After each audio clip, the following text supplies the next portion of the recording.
पहले तो आ जाते हैं बेक्ड पास्ता ऑमलेट की तमाम वेजिटेबल्स मैं ऐड करती जाती हूँ इस मिक्सिंग बोल में, क्योंकि हमें तमाम चीज़ें सिर्फ मिक्स ही करनी है और कुछ भी नहीं करना।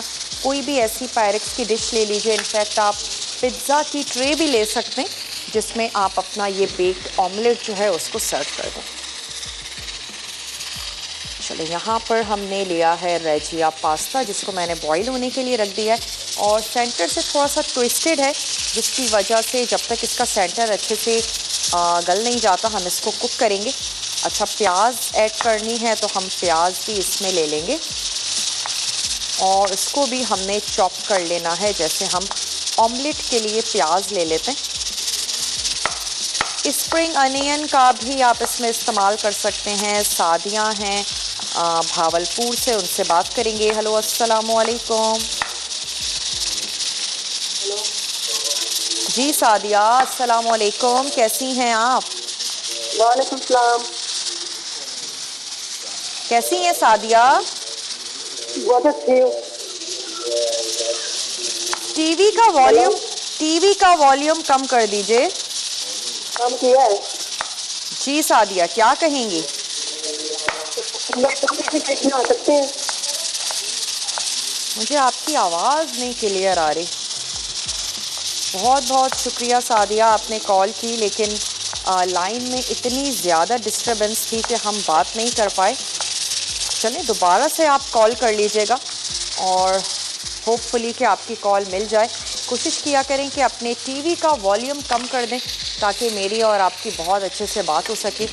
आलूओं को भी मैं चेक कर लेती हूँ। आलू बॉयल हमें इसमें ऐड करने हैं क्योंकि हम आलूओं की वजह से इसको बहुत ज़्यादा ओवर बेक भी नहीं करेंगे कि ऑमलेट का जो जूसीपन है वो ख़त्म हो जाए।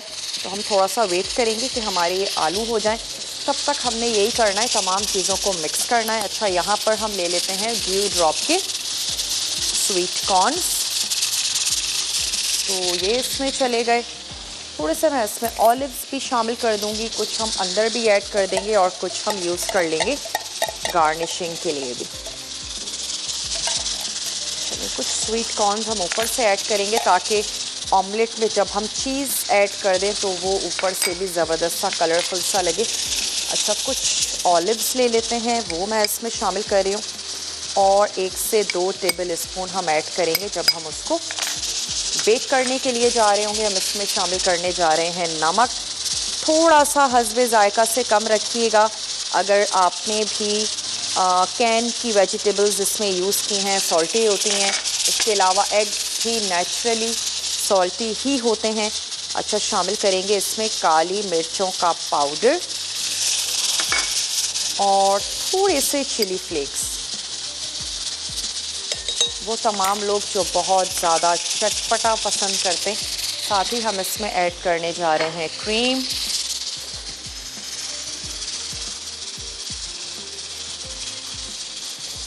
चलिए जी, क्रीम हमने इसमें ऐड कर दी। इसके साथ ही हम इसमें शामिल करेंगे टोमेटो, उसको भी हम क्यूब करके इसमें ऐड कर देते हैं और ना सिर्फ स्किन बल्कि इसका जो वाटरी पार्ट है वो भी मैं इसमें शामिल कर रही हूँ। एक तो खूबसूरत सा कलर भी देगा और ऑमलेट में अच्छा लगेगा टमाटर। उसके बाद हम इसमें ऐड कर देंगे आलू बॉईल हुए हुए और मैंने इसमें शामिल कर देने हैं एग्स, फेंट के हम वो शामिल कर देंगे। तो मैं एग्स भी हल्के से बीट करने, सिर्फ ये कि बस उसकी अच्छी सी मिक्सिंग हो जाए। कोई हमें उसको बहुत ज़्यादा बीट नहीं करना है।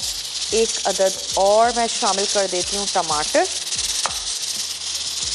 अच्छा, बीफ जिंजर जो हम बनाने जा रहे हैं उसके लिए बीफ हमारा बॉईल हो रहा है। हम उसमें फ्रेश जिंजर का इस्तेमाल कर रहे हैं और बहुत ज़्यादा इंग्रेडिएंट्स नहीं है, लेकिन आपको नोट करवाते चलें। कुटी हुई लाल मिर्च इसमें जाएगी, भुना और पिसा हुआ ज़ीरा हम उसमें शामिल करने जा रहे हैं। हरी मिर्चें हैं, लेमन है, लहसुन के जवे हैं और उसके साथ साथ उसमें जाएगा ढेर सारा अदरक हरे धनिए से हम उसको करेंगे फिनिश। और इसके साथ ही उसका जो मसाला है वो हम तैयार करने जा रहे हैं दही के साथ।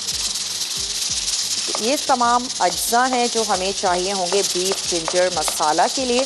और यहाँ पे मैंने 2 से 3 जवे ले लिए हैं लहसुन के और उसको हम कर रहे हैं बारीक चॉप। अच्छा लगेगा लहसुन का फ्लेवर, लेकिन फिर भी किसी वजह से आपको पसंद नहीं है तो अगेन आप इसको ओमिट कर सकते हैं। कस्टर्ड बनाते हैं। बहुत बहुत शुक्रिया, आपने हमें बहुत शुक्रिया जनाब, आपने हमें कॉल की। और मैं क्या कर रही हूँ, बस यहाँ पर एग्स को थोड़ा सा फेंट लेते हैं। फेंट के इस मिक्सचर में मिलाएंगे जो हमारा सब्जियों का मिक्सचर है। और उसके बाद मैं इसमें आलू भी ऐड कर दूँगी क्योंकि आलू भी हमारे बॉईल हो गए हैं। तमाम चीज़ों को हम मिक्स करेंगे। एक अदद डिश ले लेंगे जिसमें हम इसको बेक भी कर लें और सर्व भी कर लें। ब्रेक पर भी जाना है तो ऐसा करते हैं, जैसे ही वापस आएंगे और ब्रेक में मैं पास्ता को भी नथाड़ लेती हूँ।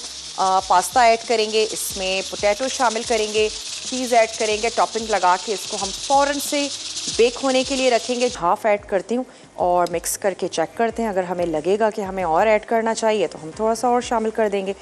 कोई ऐसा रूल नहीं है, जितना आपको अच्छा लगता है मिक्स करके आप उतना ऐड कर दें। चलिए अब इसको शामिल कर देते हैं अपनी इस बेकिंग की ट्रे में और इसको हम मिक्स भी कर लेंगे।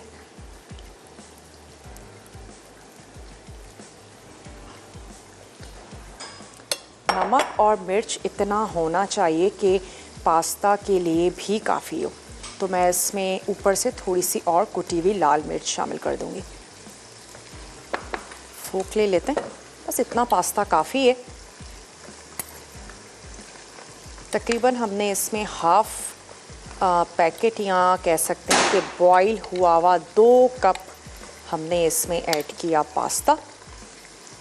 चलिए अच्छे से हमने इसको फैला लेना है।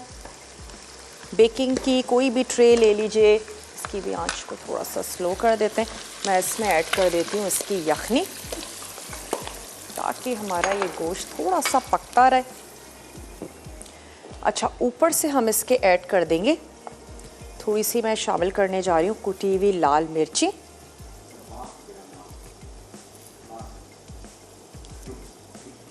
ताकि चटपटा सा हमारा ये ऑमलेट बने। और हमने शामिल कर देनी है चीज़, मोज़रेला, चेडर या फिर दोनों को मिक्स करके ऐड कर दें। बस एक कंप्लीट मील है। अगर आप किसी भी इसको एज इट इज़ भी आप सर्व कर सकते हैं, क्योंकि हमने इसमें शामिल किया है पास्ता, तो किसी भी रोटी, पराठे या टोस्ट की ज़रूरत नहीं है। कंप्लीट मील है। अगर आप इसमें चिकन ऐड करना चाहते हैं आप वो भी ऐड कर दीजिए तो जनाब, फिर इसमें होल व्हीट पास्ता हो गया। और अगर चिकन ऐड कर रहे हैं या उसके साथ जो भी वेजिटेबल्स आप शामिल करना चाह रहे हैं, तो कंप्लीट मील है। मॉर्निंग में या फिर इवनिंग में जब कभी अचानक से भूख लग जाती है आप इसको तैयार कर सकते हैं। और ऑलिव्स ऐड कर देते हैं, इसको रख देते हैं बेक होने के लिए। ओवर कुकिंग नहीं करेंगे, बस 15 मिनट एग्स अच्छे से बेक हो जाएं, दैट्स इट। पास्ता तो ऑलरेडी कुक हुआ हुआ है, हम उसको बहुत ज़्यादा ड्राई नहीं करेंगे। तो चलें रख देते हैं इसको बेक होने के लिए।